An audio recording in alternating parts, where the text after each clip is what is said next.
Alright, Life in Decibel here. Going out to meet a bunch of friends, motorcycle enthusiast friends, who, you know, have been very kind to me since I moved down here, to Texas, that is. And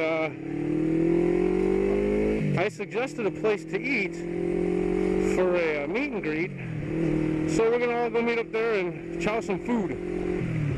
So, what I want to talk about tonight, this is actually my first night vlog, so it'll be interesting to see how this turns out. You know, I got to put this camera through all the paces. While my videos are few and far between, and my subscribers, or whatever you want to call it, my viewers are not a lot, so I don't piss off a lot of people. What I want to talk about tonight has to do with riding, and the type of riders, and people, and as riders. When I took my MSF course last year, I met this one guy, and he seemed like a very nice guy, very cool guy. He, unfortunately, he seemed to know it all on the motorcycle. You know, every time you wanted to bring something up about a bike, he's just like, oh, you should do this, you should do that. Like, he knew everything already, and he was taking a class too. You know, he didn't have his license, and he supposedly already had a bike and everything. And during the class, when we got to the riding portion of it, the teacher was yelling at him almost every exercise. He was doing things he wasn't supposed to do. And I was surprised he passed the class, to be honest. You know, just the way he was not, I wouldn't want to be on the road with him. In a cage even, you know, the way that this guy rode. But, yeah, it was messed up, because he passed the course, and on the second day, he brought his bike, and he had a GSXR, what was it, like 650 or whatever it is, 600. I mean, he had a big, looked big at least, as far as the engine displacement. I'm not sure, but it was a pretty big looking bike.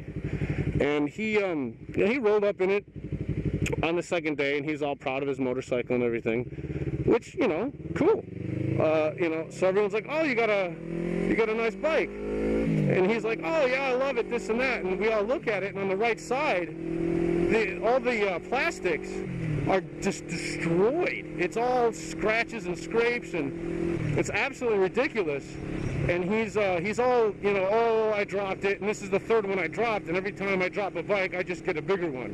You do what? You get a bigger bike. So let me understand this. You can't handle the bike you currently have, you wreck it, and you get a bigger one. I don't understand that logic myself, but I don't know. Maybe I'm not supposed to.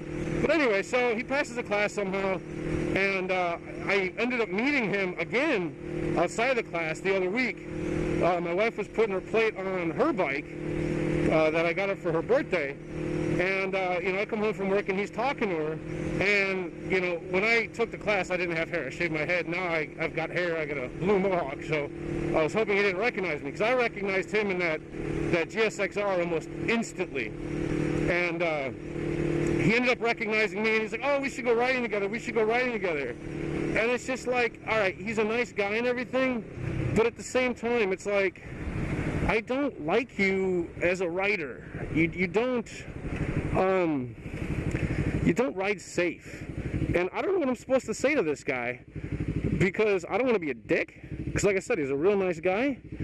But at the same time, it's just like, you know, I'm not going to try to come up with excuses. So if you were in my situation, I know this is pretty early to ask in my subscriber base, and I don't have a lot of viewers, but if you were in my same situation, to where the guy was really cool, real nice guy, and he, you know, at least thought you were cool, at least I would think that's why he'd want to ride with me, and, you know, so the guy was nice, but his riding was just reckless. The way he rode and was just not something you'd want to be a part of.